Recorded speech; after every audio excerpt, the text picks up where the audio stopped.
есіме түскен Нұрдәулет. Бағана алма алуға барғам ғой. Иә. Алма алуға бардым да беттім. Апа дедім. Алма алуға? Алмалы деген... Алмалы емес, алма алуға. Түсінікті. Әрі. Алма алуға. Тексеріп атсың ба мені? Бардым да айттым, апа дедім. Апа десем ренжіп қалып.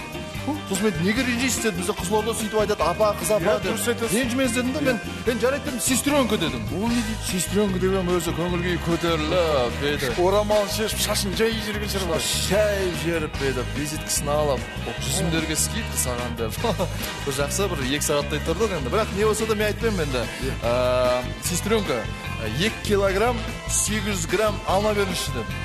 Ол не дейді? Ол маған, бірден 3 килограмм алмайсың ба дейді. Сосын мен айттым, сестренка, ренжімеңіз, по-любому 200 граммды жеп қоясыз ғой дедім.